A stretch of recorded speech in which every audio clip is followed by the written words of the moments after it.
Chicago Bears have fired offensive coordinator Luke Getsy after 2 seasons with the team. Welcome into Bears Now. My name is Harrison Graham. We get to this breaking news here on a Wednesday morning. Getsy is out. Do want to also mention that as of filming, quarterbacks coach Andrew Janocko has also been fired, as has wide receivers coach and pass game coordinator Tyke Tolbert. And Matt Eberflus likely to return. We'll dive into that as well.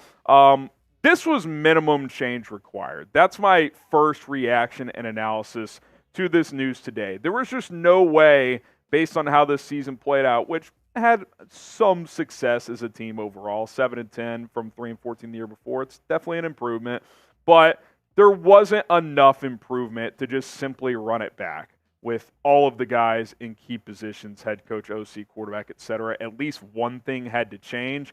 And based on the news this morning, it certainly appears that scrapping the offensive staff is the solution that Ryan Poles has decided to go with here. So let me know what you guys think. What is your one-word reaction to Luke Getsy being fired? Just one word. If you had to pick one word, what is your one-word reaction to Getsy hitting the road? And be sure to subscribe to Chicago Bears Now. We're hitting you guys with daily Bears videos, news, rumors, and more. We're live right now breaking down this news, which is why you should subscribe. We're trying to get to 85,000 subs. How sick would that be? Help us out. We're trying to grow here. Daily coverage around your Chicago Bears. You're not going to find more volume of content, more quality content anywhere else. News, rumors, OC search. We'll have a fresh batch of Luke Getsy replacements coming up probably later today. So subscribe right now. We have got you covered. Why this was necessary.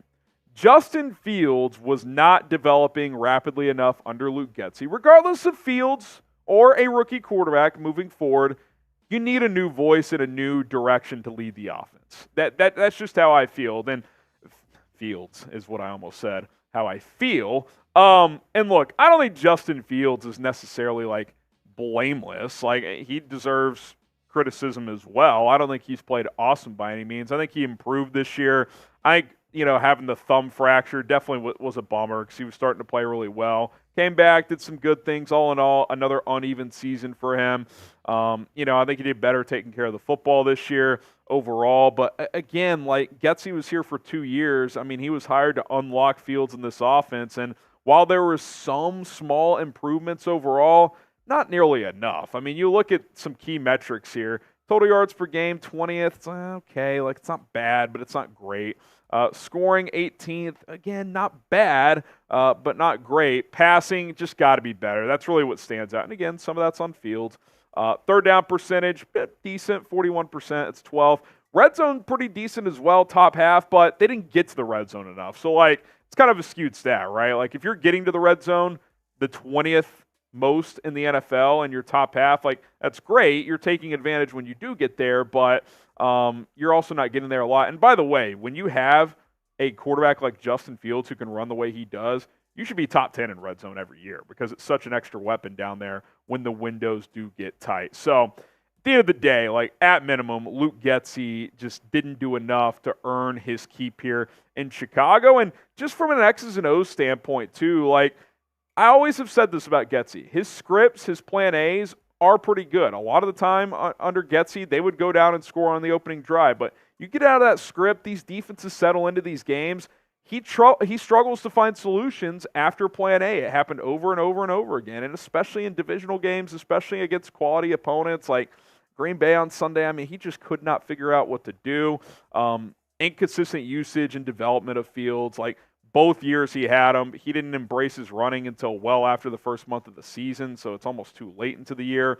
Like, if Justin Fields is your quarterback, you have to embrace him as a runner. Like, it does not take a genius to know that. Like, it's like Lamar Jackson, who is obviously a lot better than Justin Fields at this point, but if he's your quarterback, you have to run him. Like, that is a big part of what makes him successful, and that is obviously the way with Fields as well. And this year, after you did start to unlock him a bit last year as a runner, the first month you didn't use him as a runner at all. The bottom line is the offense isn't good enough. This is not an offense that you can be a consistent playoff team with, so they're making a change, and that is just how this goes in this league. And Luke Getsy's out. We'll see what happens next. I would imagine a few more assistant coaches on the offensive side go, and then we will see who could replace him. All right, coming up, we'll dive into Matt Eberflus's future, as it does sound like he is going to be back as of filming. Again, that is not official, but that is certainly the heavy indication here. But we are sponsored by Mando. You don't want to be stinky in 2024.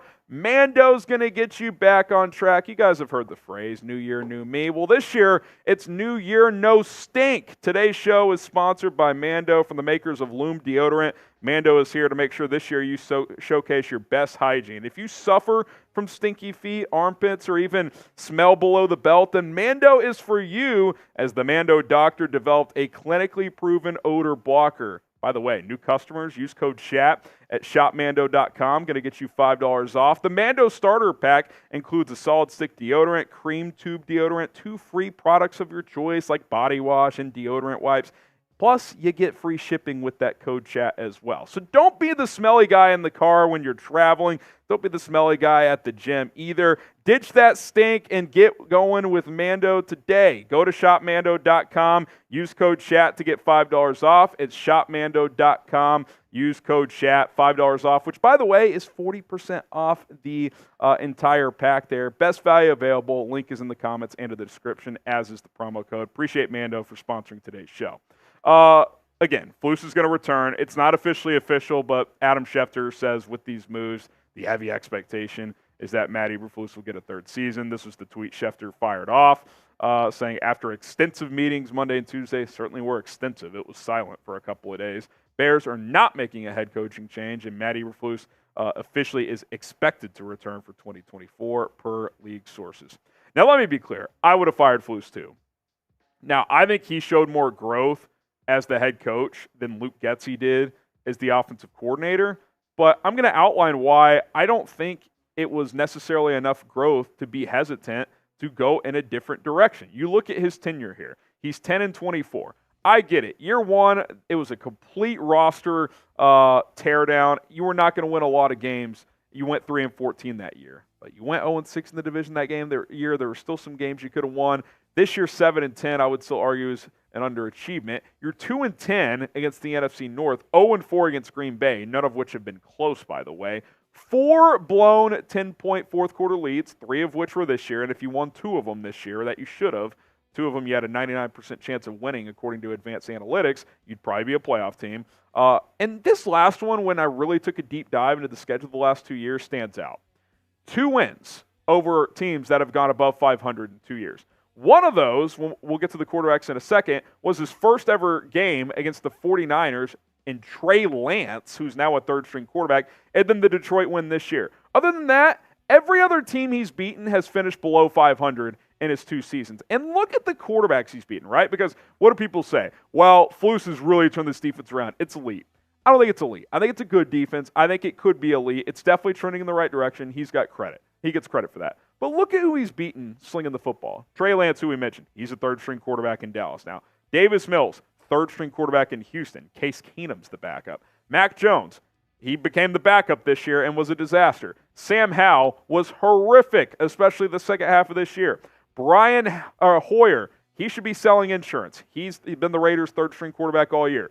Bryce Young, yeah, he's a starter. He's a rookie. He's got talent. Anybody watch Bryce Young this year? He wasn't good. Josh Dobbs, and not when he was playing well. He had 4 turnovers in that game. Not good.